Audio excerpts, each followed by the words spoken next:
ધોરણ 10 CBSE બોર્ડની પરીક્ષાના પરિણામો જાહેર થયા છે। જહાંગીરાબાદની the radiant international school Rander ઝોનમાં સૌથી વધુ A1 26 અને A2 64 ગ્રેડ મેળવવામાં સફળતા મળી છે। ધોરણ 10 CBSE બોર્ડ ફેબ્રુઆરી-માર્ચ 2025નું બોર્ડની પરીક્ષાના પરિણામો જાહેર થયેલ છે, ત્યારે અડાજણ જહાંગીરાબાદ સ્થિત ધી રેડિયન્ટ ઇન્ટરનેશનલ સ્કૂલ 100% પરિણામ સાથે સફળતાનો ડંકો ગુંજવી દીધો, જેમાં છેલ્લા 7 વર્ષની જેમ આ વર્ષે પણ ધી રેડિયન્ટ ઇન્ટરનેશનલ સ્કૂલે અડાજણ અને રાંદેર ઝોનમાં સૌથી વધુ A1 અને A2 ગ્રેડ પ્રાપ્ત કરી અવ્વલ રહ્યું છે, જેમાં 26 વિદ્યાર્થીએ A1 કેટેગરી અને 64 વિદ્યાર્થીએ A2 કેટેગરીમાં ગ્રેડ મેળવ્યો છે। સાથે સાથે સતત બીજા વર્ષે પણ 100% પરિણામ રેકોર્ડ બ્રેક સિદ્ધિ મેળવી છે। કુલ 200 વિદ્યાર્થીઓમાંથી 80% વિદ્યાર્થીઓએ 70%થી વધારે ગ્રેડ પ્રાપ્ત કર્યા છે। રેકોર્ડ બ્રેક ઉચ્ચતમ પરિણામમાં શાળાના 80%થી વધુ વિદ્યાર્થીઓ 70%થી વધુ માર્ક્સ મેળવી શાળા પરિવારના તમામ વિદ્યાર્થીઓ અને તેના પરિવારજનો તેમજ શિક્ષક મિત્રોને ખૂબ અભિનંદન પાઠવે છે। આ જ્વલંત સફળતા બદલ શાળાના A1 ગ્રેડ મેળવનાર વિદ્યાર્થીઓને 100% સુધીની આશીર્વાદ સ્કોલરશિપ યોજનાનો લાભ શાળાના ફાઉન્ડર શ્રી રામજીભાઈ માંગુકિયા દ્વારા કરવામાં આવ્યો છે। હું તાશા મોદી, હું રેડિયન્ટ ઇન્ટરનેશનલ સ્કૂલની સ્ટુડન્ટ છું।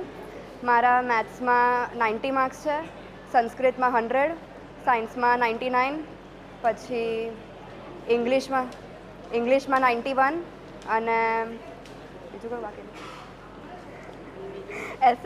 એસએસમાં 93। આપણે આટલું સારું રિઝલ્ટ લાવી શક્યા છે, આનો શ્રેય આપ કોને આપવા માંગો છો?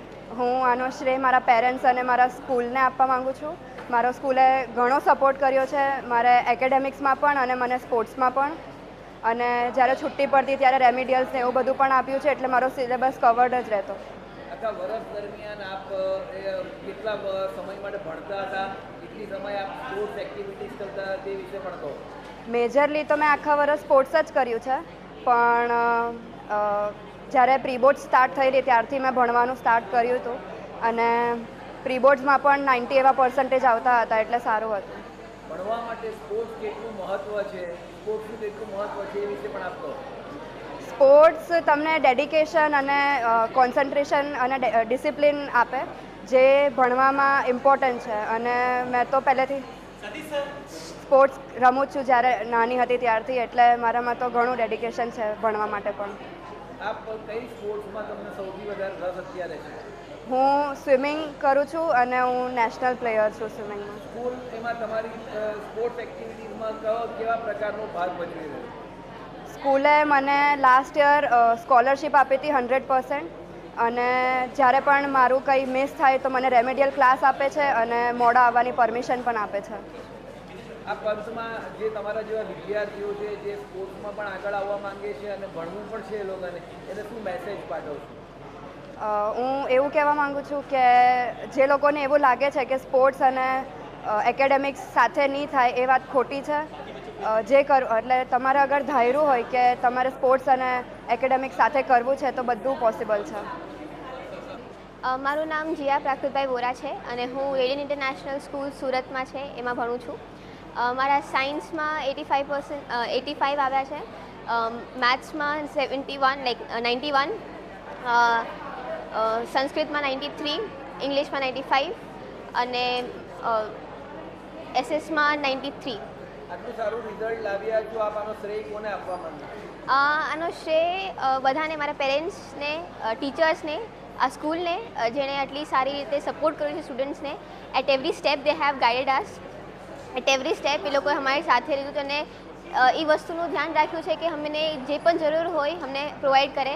પેરેન્ટ્સ એટ હોમ કોઈ પણ પ્રેશર નહીં, કોઈ પણ દાદાગીરીને, એકદમ કૂલ માઇન્ડની એટમોસ્ફિયર બહુ એફેક્ટ કરે છે આમાં। યસ। શું બનવા માંગો છો આગળ? મારે મેં હમણાં PCM મેથ્સ લીધું છે, એક ગ્રુપ સાइंस અને મારે UPSCની પ્રિપેરેશન કરીને IAS ऑफिसर बनવું છે। मेरा नाम दुष्यंत है, मैं अभी रेडियंट इंटरनेशनल स्कूल में पढ़ रहा हूँ, और अभी मेरे 10th बोर्ड में इंग्लिश में 91, संस्कृत में 99, मैथ्स में 91, SS में 94 एंड साइंस में 92 आए हैं। आप इतना अच्छा रिजल्ट लाए हो, आप इसको श्रेय किसको देना चाहोगे? मेरी स्कूल को, कोचिंग को एंड मेरे पेरेंट्स को, जिन्होंने मेरे को अभी सपोर्ट किया है। आप कितने कितने सालों से रेडियंट के साथ वो पढ़ रहे हो? 10 साल से 10 साल से पढ़ रहे हो। टीचर के साथ आपका बॉन्डिंग किस तरह से है? अच्छा है। टीचर किस तरह से आपको आपके डाउट सॉल्विंग में मदद करते हैं? ये बहुत अच्छे से मदद करते हैं और बिल्कुल सिंपल तरीके से समझाते हैं। પ્રશાંત પટેલ રેડિયન્ટ ઇન્ટરનેશનલ સ્કૂલમાં મારા ઓવરઓલ 96.4% આવ્યા છે અને મેથ્સમાં 100 આવ્યા છે. બીજા બધામાં ઇંગ્લિશમાં 73 એવા બધા આવ્યા છે. એટલે આપણે આજે તમારું રિઝલ્ટ આવ્યું છે એનો આપ શ્રેય આપ કોને આપો છો? આ બધું મારા ટીચર્સ પેરેન્ટ્સના કોઓપરેટિવથી થયું છે, એમના સપોર્ટથી થયું છે. આપે વિચાર્યું હતું કે આપણે આટલા માર્ક્સ આવશે? ના, મને એક્સપેક્ટેશન આટલી બધી નહીં હતી, પણ આ મહેનતથી અને સ્કૂલના સપોર્ટથી અહીંયા સુધી મેં અચીવ કર્યા છે. આપ જ્યારે આટલું રિઝલ્ટ લાવ્યા છો એનો શ્રેય આપ કોને આપો છો? આ આખો શ્રેય મારા પેરેન્ટ્સ અને ટીચર્સને આપું છું. આખા દિવસ દરમિયાન આપણે કયા પ્રકારનું વાંચન કરતા હતા, કેટલું આપ રમતા હતા, એ વિશે પણ અમને કહો. રોજની ડેલી પ્રેક્ટિસ હું કરતો હતો. રોજનું જેટલું થાય આપે છે ટીચર્સો એટલું, ને પ્લસ ફ્રી થવા માટે થોડીક વાર નીચે 1.5-2 કલાક રમવા પણ જતા હતા. આખા દિવસ દરમિયાન સ્કૂલમાં આપણે ટીચર્સો કેવી રીતે ભણાવતા હતા, તમારી એજ્યુકેશન પદ્ધતિ રેડિયન્ટની કેવી હતી તે વિશે કહો. ટીચર્સો બહુ સારા છે અહીંયાના. જેટલા ક્યારે પણ ડાઉટ હોય એ બધા ક્લિયર કરી દેતા જ્યારે પણ ટાઈમ હોય ત્યારે. અને ફિયરલેસ એન્વાયરમેન્ટ છે અહીંયાનું, બહુ સારું એન્વાયરમેન્ટ છે. તમારા જેવા જે વિદ્યાર્થીઓ છે જે આવતા વર્ષે પરીક્ષાઓ આપવાના છે બોર્ડની, એને આપ શું મેસેજ પાઠવશો? એમના માટે કહું છું કે વધારે ટેન્શન નહીં લો, રોજનું જેટલું આપે એટલું કરી દો, અને બસ એટલું જ કહેવા માગું છું. મારું નામ અક્ષરા પટેલ છે અને હું ધ રેડિયન્ટ ઇન્ટરનેશનલ સ્કૂલમાં ભણું છું. મારા સાયન્સમાં 70 હું અક્ષરા પટેલ છું. હું ધ રેડિયન્ટ ઇન્ટરનેશનલ સ્કૂલમાં ભણું છું. મારા સાયન્સમાં 94 આવ્યા છે અને સોશિયલ સાયન્સમાં 96, મેથ્સમાં પણ 96 અને ઇંગ્લિશમાં 96 અને સંસ્કૃતમાં 98 આવ્યા છે. આટલું સારું રિઝલ્ટ આપ લાવ્યા છો, આપ આનો શ્રેય કોને આપવા માંગો છો? હું આનું શ્રેય મારા પેરેન્ટ્સ અને સ્કૂલના ટીચર્સને આપવા માગું છું, બિકોઝ એમણે આખી જર્નીમાં અમને બહુ સપોર્ટ કર્યો છે.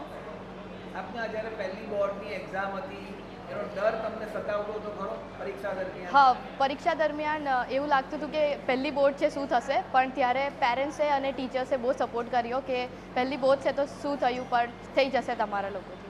સ્કૂલની લક્ષ્ય અર્જુન પરીક્ષાઓ આપે અહીંયા આપેલી ખરી? નહીં, અમે CBSEમાં હતા એટલે અમારા માટે લક્ષ્ય અર્જુન નહીં હતી.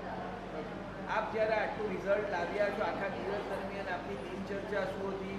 આપ કેટલું ભણતા હતા, કેટલો સમય આપણા સોશિયલ એક્ટિવિટીઝમાં કાઢતા તે વિશે કહો. હું સવારે સ્કૂલ હતી મારી, એની પછી અમે ઘરે જઈને થોડોક ટાઈમ ફ્રેશ થઈને પછી પાછું વાંચતી હતી.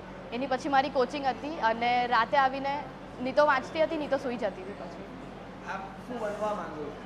મેં કાર્ડિયક સર્જન બનવું છે મારે. મેં બાયોલોજી લીધું છે. અને કાર્ડિયક સર્જન બનવા માટે આપ ભારતમાં રહીને આપ આગળનો અભ્યાસ કરવા માંગો છો કે આપ એબ્રોડ જવા માંગો છો? નહીં, હું ભારતમાં રહીને જ અભ્યાસ કરવા માંગુ છું.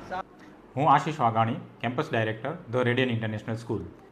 હાલમાં CBSEનું 10મા ધોરણનું રિઝલ્ટ જે ડિક્લેર થયું છે એમાં અમારી સંસ્થા દ્વારા 26 સ્ટુડન્ટ્સ છે જેમના A1 કરતાં પણ વધારે ગ્રેડ મેળવ્યા છે, જ્યારે 64 સ્ટુડન્ટ્સ છે જે A2 કરતાં પણ વધારે ગ્રેડ મેળવ્યા છે. 139 સ્ટુડન્ટ્સ એવા છે કે જેમના 70% પ્લસ માર્ક્સ મેળવ્યા છે. આ બધા જ પાછળ અમારા શિક્ષકો અને અમારા પ્રિન્સિપાલની અથાગ મહેનત છે, સાથે સાથે વિદ્યાર્થી અને પેરેન્ટ્સની પણ અથાગ મહેનત છે. અમારા દ્વારા લેવામાં આવતી પ્રી બોર્ડ એક્ઝામ કે જેના બેઝ ઉપર બાળકોને એવો ખ્યાલ આવે છે કે ભાઈ હવે એમને શું પ્રિપેરેશન કરવાની છે આફ્ટર પ્રી બોર્ડ એક્ઝામ અને બોર્ડની એક્ઝામની વચ્ચે.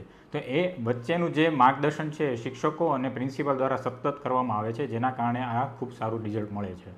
સર, આપણે બહુ ટૂંકા ગાળામાં આપણે આ સ્કૂલને બહુ ટોચ ઉપર લઈ ગયા છે. કઈ પદ્ધતિઓને કારણે આપણી સ્કૂલ આટલી ટોચ ઉપર આવી છે? રેગ્યુલર એકેડેમિક એજ્યુકેશનમાં ડેઇલી ફોલોઅપ, પેરેન્ટ્સ સાથેના ડેઇલી કોમ્યુનિકેશન અને વિદ્યાર્થીઓના કોઈપણ પ્રકારના પ્રશ્ન છે, ઇવન વિદ્યાર્થી શિક્ષકને સાંજના 9-10 વાગે પણ કોલ કરે તો શિક્ષક સદાય એમના પ્રશ્નોના નિવારણ માટે સતત હાજર હોય છે, જેના કારણે વિદ્યાર્થી અને વાલીઓમાં એક ટ્રસ્ટ અને એ લોકો સતત શિક્ષણ માટે નવા પ્રશ્નો અને એમનું સોલ્યુશન પ્રિન્સિપાલ અને શિક્ષક દ્વારા આપવામાં આવે છે. સાથે સાથે સ્કિલ અને પ્રેક્ટિકલ બેઝ પર પણ અમારા દ્વારા રેગ્યુલર એજ્યુકેશન આપવામાં આવે છે, જેના કારણે ખાલી એજ્યુકેશન નહીં પણ સ્કિલ, પ્રેક્ટિકલ પ્લસ સ્પોર્ટ્સને પણ એમના મહત્ત્વ આપવામાં આવ્યું છે. ભવિષ્યમાં સર આપણા રેડિયન ઇન્ટરનેશનલ સ્કૂલના શું આયોજનો છે? ભવિષ્યમાં આપણી સંસ્થાનો એક મોટિવ એવો છે કે બાળકોને હાલમાં પ્રેક્ટિકલ અને સ્કિલ બેઝ એજ્યુકેશન પર લઈ જઈએ. એના માટે સતત મનોમંથન પણ સંસ્થાના મેનેજમેન્ટ દ્વારા અને પ્રિન્સિપલ દ્વારા કરવામાં આવે છે અને એના ઉપર અમે અમુક કોર્સિસ પર કામ કરી રહ્યા છીએ, જે અમે આવતા વર્ષે લોન્ચ કરવા પણ જઈ રહ્યા છીએ. नमस्कार, मेरा नाम तुषार परमार है. मैं दी रेडियंट इंटरनेशनल स्कूल जहांगीराबाद का प्रिंसिपल हूँ. સર, આપણે બહુ ખૂબ ટૂંકા સમયમાં આટલું સારું રિઝલ્ટ આપણે CBSEમાં મેળવી શક્યા છે, શું કારણ છે? सर, परिश्रम के बिना कुछ पॉसिबल नहीं है. मैं सबसे पहले हमारे टीचर्स का धन्यवाद देना चाहता हूँ कि उनका जो बॉन्डिंग है बच्चों के साथ, पेरेंट्स के साथ इतना खूबसूरत है कि हम सब मिलकर एक ही लक्ष्य की तरफ काम करते हैं. हम अटेंडेंस को लेकर बहुत स्ट्रिक्ट हैं. जो बच्चा अटेंड नहीं करता है तो उसको फॉलोअप करते हैं.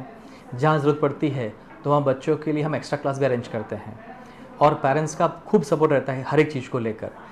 हम साल में कम से कम 6 PTM करते हैं और पेरेंट्स के साथ 1-to-1 इंटरेक्शन होता है. बच्चे का काउंसलिंग भी होता है. तो कहीं पर भी हम अटकते नहीं हैं. जहाँ ज़रूरत पड़े बच्चे के साथ खड़े हैं, बच्चे के सपोर्ट के लिए खड़े हैं. बच्चा डाउन फील कर रहा है, प्रेशर आ जाता है, तो भी हम बच्चे और पेरेंट्स के साथ काउंसलिंग करके उनको सपोर्ट करके उनको फोकस करते हैं कि वो अपने करियर में आगे बढ़े. સર, તમારી આ પ્રગતિને આપ કેટલી હજુ ઊંચાઈએ લઈ જવા માંગો છો? So sky is the limit, है ना. हम तो यही चाहेंगे कि हमारे सारे बच्चे जो हैं वो अपना जो भी गोल है उसको हासिल करें, चाहे वो 90% का हो या 85% का हो. तो हमारी हमेशा कोशिश रहेगी और मैं, मेरा मैनेजमेंट और मेरी जो टीम है वो हमेशा हमारे बच्चों पेरेंट्स के लिए